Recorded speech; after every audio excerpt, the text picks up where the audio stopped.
নমস্কার বন্ধুরা, কেমন আছো সবাই? আশা করি সকলে খুব ভালো আছো। আমি মিলন মাঝি, বাঁকড়ে বাইকার আরেকটি নতুন ভিডিওতে তোমাদের সকলকে স্বাগত এবং শুভেচ্ছা জানাচ্ছি। বন্ধুরা, আজকের ভিডিওতে যেটা আলোচনা করব সেটা হলো যে ক্লাচ আমাদের কখন কত আঙ্গুলে ইউজ করা সুবিধাজনক। আমি কিন্তু কারেক্ট বলবো না। দেখো বন্ধুরা, মোটর সাইক্লিংয়ে কোনো জিনিসটা 100% কারেক্ট হয় না এবং 100% ভুল হয় না। আমি এর আগে অনেকগুলো ভিডিও দিয়েছি যেখানে আমি গিয়ার শিফটিংয়ের সময় তোমরা কত আঙ্গুলে ক্লাচ করবে, বা তোমরা যখন স্লো রাইডিং করবে একদম ভিড়ে ট্রাফিকের মধ্যে তখন কত আঙ্গুলে ক্লাচ করবে, বাইকের স্টার্টিংয়ে কত আঙ্গুলে ক্লাচ করবে, এগুলো নিয়ে আমি বলেছি। বেশিরভাগ ক্ষেত্রে আমি বলেছি কোনটা সুবিধাজনক, দু আঙ্গুলে সুবিধাজনক। কিছু কিছু আছে যারা কিন্তু এই জিনিসটাকে সমর্থন করেন না, যারা বলছে যে না, দু আঙ্গুলে ক্লাচ করলে দু আঙ্গুল যদি হ্যান্ডেলে থাকে তাহলে কি হবে না, ক্লাচ ভালোভাবে ডিসএনগেজ হবে না, যাতে করে কি হবে না, যাতে করে কিন্তু তোমার ক্লাচ প্লেটের ক্ষতি হবে। দেখো বন্ধুরা, আমি যে জিনিসটা বলেছি সেটা যদি তোমাদের করতে অসুবিধা হচ্ছে তোমাদের বাইকে, তাহলে বুঝতে হবে যে তোমাদের বাইকে ক্লাচের সেটিংটা সেরকমভাবে করা নেই। ঠিক আছে, ক্লাচের ফ্রি প্লেটা যদি অনেক বেশি থাকে তাহলে কিন্তু তোমার ক্লাচের যে বাইটিং পয়েন্ট সেটা অনেক দূরে শিফট হয়ে যায়। চলো এখানে দাঁড়িয়ে জিনিসটাকে বুঝিয়ে দিই। ভিডিওটা শুরু করার আগে যদি তোমরা নতুন নতুন বাইক চালানো শিখছো অথবা বেশ কিছুদিন ধরে বাইক চালাচ্ছ কিন্তু বিভিন্ন বিষয় নিয়ে তোমাদের অনেক রকম সমস্যা আছে, অনেক রকম কনফিউশন আছে, তোমরা চ্যানেলটাকে কিন্তু অবশ্যই সাবস্ক্রাইব করে দিও। আর ভিডিওটা পুরোটা দেখো, ভিডিওটা থেকে তোমাদের কনফিউশন ক্লিয়ার হয়ে যায়। যদি তোমরা ভালোভাবে বুঝতে পারো, হেল্প হয় তোমাদের কিছু, তাহলে কিন্তু অবশ্যই ভিডিওতে একটা লাইক করে দিও। তো চলো বন্ধুরা, ভিডিওটা শুরু করা যাক।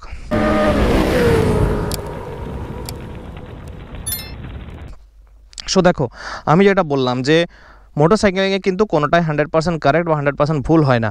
ঠিক আছে, দু আঙ্গুলে গিয়ার শিফটিং করব না, 4 আঙ্গুলে ক্লাচ করব না, 3 আঙ্গুলে ক্লাচ করব, এইটা কিন্তু বিভিন্ন পরিস্থিতি এবং বাইকের কন্ডিশনের উপর ডিপেন্ড করে। প্রথমে আমি আলোচনা করি যে বাইকের কন্ডিশনটা নিয়ে, তারপর আমি রোড রাইডিং সিচুয়েশনগুলো আলোচনা করব, মানে কোন কোন পরিস্থিতিতে তোমরা দু আঙ্গুলে করতে পারবে, কোন কোন পরিস্থিতিতে 4 আঙ্গুলে। সবার প্রথমে বলে দিই যে বাইকের ক্লাচের যে কন্ডিশন আছে সেই অনুযায়ী তুমি যদি করতে যাও তাহলে দেখো, প্রথমে যেটা বললাম, তোমার ক্লাচের বাইটিং পয়েন্ট কোথায় আছে সেটা তোমাকে আগে আইডেন্টিফাই করতে হবে। দেখো আমার বাইকের ফ্রি প্লেটা দেখো, এই যে ফ্রি প্লেটা জাস্ট একটুখানি ফ্রি প্লে আছে। প্রত্যেকটা বাইকের মোটামুটি রেকমেন্ডেড যেটা ফ্রি প্লে থাকে সেটা হচ্ছে 10 থেকে 15 mm। তো আমার যে ফ্রি প্লেটা আছে আমি একদম 10 mm রেখেছি, যাতে করে আমার পারফেক্টলি আমার 2 ফিঙ্গারে গিয়ার শিফটিংটা হয়ে যায়। তো আমি এই জিনিসটা প্র্যাকটিক্যালি তোমাদের চালিয়ে দেখাবো। যখন আমি চালাবো তখন দেখাবো যে দু আঙ্গুলে ক্লাচটাকে প্রেস করে কীভাবে ইজিলি গিয়ার শিফটিংটা হয়ে যাচ্ছে। এবং শুধুমাত্র দেখো বন্ধুরা, শুধুমাত্র যদি আমি ক্লাচ সেটিংয়ের উপরে ডিপেন্ড করে এটা করতে যাই তাহলেও কিন্তু সমস্যা হবে।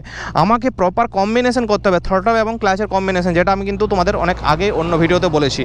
যখন আমরা গিয়ার শিফটিং করব তখন আমাদেরকে কয়েক মিলি সেকেন্ডের জন্য থ্রটলটাকে কম করতে হবে এবং সাথে সাথে ক্লাচটাকে আমাদের প্রেস করে তবে কিন্তু গিয়ারটাকে আপ শিফটিং করতে হবে। এই যে কম্বিনেশনটা, এটা কিন্তু গুরুত্বপূর্ণ। শুধুমাত্র যখন আমরা ক্লাচটা প্রেস করব তখন আমাদের গিয়ার বক্সে যতটা স্পেস তৈরি হবে, আমরা থ্রটলটা কম করে ক্লাচটাকে প্রেস করে এই দুটো যখন করব তখন আরও বেশি স্পেস ক্রিয়েট হবে, যেখানে ক্লাচ প্লেটের মধ্যে কোনো রকম ফ্রিকশন হবে না গিয়ার বক্সের মধ্যে, এবং গিয়ার শিফটিংটা ইজিলি স্মুথলি হয়ে যাবে। সো এই জিনিসটাও কিন্তু তোমরা খেয়াল করবে, কম্বিনেশনটাও ভালোভাবে করতে হবে। সো এটা গেলো একটা বিষয়। এবার দেখো, দু আঙ্গুলে করতে বলার কারণটা কি। দু আঙ্গুলে বিগিনারদের বিশেষ করে আমি প্রেফার করি, আমি প্রত্যেকটা ভিডিওতেই বলেছি। দেখো, আমি কিন্তু 4 আঙ্গুলেও করতে পারবো, 3 আঙ্গুলেও করতে পারবো। যখন গিয়ার শিফটিং বলো বা যে কোনো টার্নিং নিতে বলো বা ট্রাফিকে যখন আমরা স্লো রাইড করছি তখন বলো, আমরা যখন এক্সপিরিয়েন্সড হয়ে যাই তখন কিন্তু আমরা এই যে ক্লাচের বাইটিং পয়েন্টটা খুব ভালোভাবে কিন্তু আমরা রপ্ত করতে পেরে যাই, এবং তাতে আমরা 4 আঙ্গুলে করি বা 3 আঙ্গুলে করি, যার যেটা হ্যাবিট, কোনো অসুবিধা হয় না। ঠিক আছে, কিন্তু যখন তুমি বিগিনার, যখন নতুন বাইক চালানো শিখছো, তখন যদি তুমি 4 আঙ্গুলে করতে যাও তখন সমস্যাটা কী হয়, সঠিক মাত্রায় কিন্তু তুমি প্রেশারটাকে কম বেশি করতে পারবে না, যাতে করে বাইটিং পয়েন্টটাও সঠিকভাবে আইডেন্টিফাই করতে পারবে না। এবং আরেকটা বিষয়, যখন তুমি নতুন বাইক চালানো শিখছো তোমার কিন্তু ভালোভাবে বাইক সম্বন্ধে আইডিয়া নেই। দেখবে একটা বেশিরভাগ জিনিস একটা হয়ে থাকে, যারা নতুন বাইক চালানো শেখে তারা থ্রটলটাকে কন্ট্রোল করতে পারে না, হঠাৎ করে থ্রটল বেশি দিয়ে ফেলে বা হঠাৎ করে ক্লাচটা ছেড়ে ফেলে। তখন কি হয়, তখন বাইকটা ঝটকা দিয়ে উপরে উঠে যাওয়ার চান্স থাকে, মানে হুইলি হয়ে যায় এক কথায়, উপরে চাকাটা সামনের দিকে উঠে যায়। তো সেই বিপজ্জনক পরিস্থিতি হয়ে গেলে তখন কি হয়, রাস্তার বাইরে গাড়ি ঢুকে যেতে পারে যে কোনো, বা গাড়ি ক্র্যাশ হয়ে যেতে পারে। তো সেই সিচুয়েশনটা অ্যাভয়েড করার জন্য বিশেষ করে আমি বিগিনারদের রেকমেন্ড করব যে দু আঙ্গুলে তোমরা যদি ক্লাচটাকে কন্ট্রোল করো তাহলে কিন্তু সঠিকভাবে তোমরা ক্লাচটাকে কন্ট্রোল করতে পারবে, এবং বাকি দু আঙ্গুল দিয়ে তোমরা হ্যান্ডেলটাকে ভালোভাবে গ্রিপ করে রাখতে পারবে, যাতে করে তোমার হ্যান্ডেলটা হাতের থেকে ছেড়ে না যায়। এবার যখন তুমি এক্সপিরিয়েন্স হয়ে যাচ্ছ, ভালোভাবে শিখে যাচ্ছ, তখন তোমার কোনো সমস্যা নেই, তুমি যে আঙ্গুল দিয়েই করো। ঠিক আছে, কিন্তু এটা হলো বাইকের ফ্রি প্লে এবং বাইকের যে কম্বিনেশন সেই ব্যাপারটা। এবার আসি যখন আমরা রোডের বিভিন্ন রকম কন্ডিশন তখন কখন কত আঙ্গুলে করা চলবে।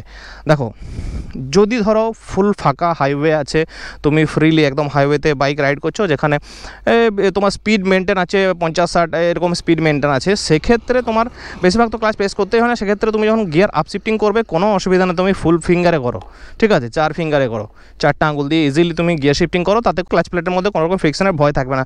কিন্তু যখন তুমি স্লো ট্রাফিকের মধ্যে চলছো, স্লো ট্রাফিক, খুব ভিড়, ঠিক আছে, সেই এলাকায় চলছো, তখন কিন্তু তুমি যদি 4 আঙ্গুলে করো না, তুমি এই ফ্রিকশন জোনটাকে সঠিকভাবে কন্ট্রোল করতে পারবে না। তখন 2 আঙ্গুলে করাটাই বেটার, ঠিক আছে। তখন কি করতে হয়, বেশিরভাগ সময় তো আমরা গিয়ার শিফটিং করি না, বেশিরভাগ সময় আমাদের করতে হয় কি, ফার্স্ট বা সেকেন্ড গিয়ারে রেখে বাইকটাকে হালকা থ্রটল দিয়ে ক্লাচটাকে আমাদের কন্ট্রোল করতে হয়, এবং ক্লাচটাকে এই ফ্রিকশন জোনটাকে কন্ট্রোলের মধ্য দিয়ে আমরা স্পিডটাকে কম বেশি করে বাইকটাকে চালিয়ে থাকি, ঠিক আছে। সো সেই সময় কিন্তু তোমরা যদি 2 আঙ্গুলে করো সব থেকে বেস্ট হবে, ঠিক আছে।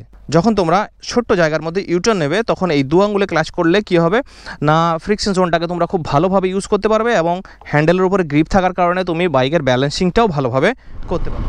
এবার 2 আঙ্গুলে করলে আর কোথায় তোমরা বেনিফিট পাবে না, যখন তোমরা ওভারটেক করছো, ধরো একটা হাই স্পিডে একটা ট্রাক যাচ্ছে, তার পাশে তুমি ওভারটেক করতে যাচ্ছ, সেই সময় তোমাকে তো ইনিশিয়ালি যখন ওভারটেক আমরা শুরুটা করি তখন তো আমরা লো গিয়ার থেকে আমরা শুরুটা করি, যাতে করে আমাদের সেই সময় টর্কটা বেশি পাই, যাতে করে আমাদের টর্কটা বেশি পেলে আমরা তাড়াতাড়ি ট্রাকটাকে ওভারটেক করতে পারি, ঠিক আছে।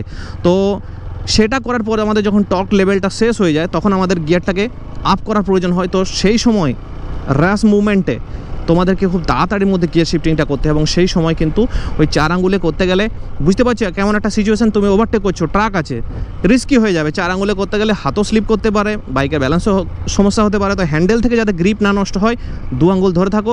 2 আঙ্গুলে ধরে থেকে তোমরা কীভাবে করবে দেখো, থ্রটল কম করবে আর ক্লাচটাকে প্রেস করবে একসাথে, এবং যে গিয়ার লিভারটা আছে তার তলায় কিন্তু তোমাকে হালকা প্রেস করে রাখতে হবে। এই দুটো করার আগে তুমি গিয়ার যে লিভারটা তার নিচে পা রেখে হালকা উপর দিকে হালকা প্রেস করে রাখবে, ঠিক আছে। দেখো 3টে জিনিসের কম্বিনেশনে কিভাবে 2টো আঙ্গুলে ইজিলি গিয়ার শিফটিংটা হয়ে যাবে। তো 3 নম্বর গিয়ার আছে, দেখো আমি দেখাচ্ছি, 3 নম্বর গিয়ারে আছে, এই দেখো ইজিলি 4 নম্বর গিয়ারে শিফট হয়ে গেল, ঠিক আছে। 4 নম্বর গিয়ারে আছে, 4 নম্বর গিয়ারে আছে, দেখে নাও ইজিলি 5 নম্বর গিয়ারে শিফট হয়ে গেল, আমাকে কোথাও ছাড়তে হলো না, কোথাও লাগলো না, হাতেও আমার কোনো লাগবে না, ঠিক আছে। তো সব জিনিসটা তোমাদের খেয়াল রাখতে হবে, ক্লাচের সেটিং থেকে শুরু করে এই যে 3টে জিনিসের কম্বিনেশন, তবেই কিন্তু তোমরা 2 ফিঙ্গারে ক্লাচ কন্ট্রোল করতে পারবে, ঠিক আছে। সবার শেষে বলে রাখি যে দেখো বন্ধুরা, যার যেটা হ্যাবিট সেটা করতে পারো, ঠিক আছে। আমি কখনোই বলবো না যে তোমরা এটাই করো, এটা 100% সঠিক, ঠিক আছে। কিন্তু আমি এক্সপিরিয়েন্স থেকে যেটুকু শিখেছি, আমার নিজস্ব অভিজ্ঞতা থেকে আমি যেটুকু শিখেছি আমার, এবং আমি শুধুমাত্র আমি নিজের এক্সপিরিয়েন্স না, আমি যেগুলো বড় বড় মোটরসাইকেল প্রফেশনাল মোটরসাইকেলিস্ট আছে তারাও কিন্তু এই রুলগুলো ফলো করে, এবং নিজে ট্রাই করে দেখেছি যে হ্যাঁ এই জিনিসটা একদম কিন্তু সঠিক, তবেই কিন্তু আমি জিনিসটা নিজে ফলো করি। তোমার যদি মনে হয় তোমার ভালো লাগে তোমরা ফলো করবে, না হলে করবে না, ঠিক আছে বন্ধুরা। আশা করি তোমাদের ভিডিওটা ভালো লেগে থাকবে। চলো বন্ধুরা, আজকে ভিডিওটা এখানে শেষ করছি। ভিডিওটা যদি ভালো লেগে থাকে অবশ্যই ভিডিওতে একটা লাইক করে দিয়ে চ্যানেলটাকে সাবস্ক্রাইব করে দিও।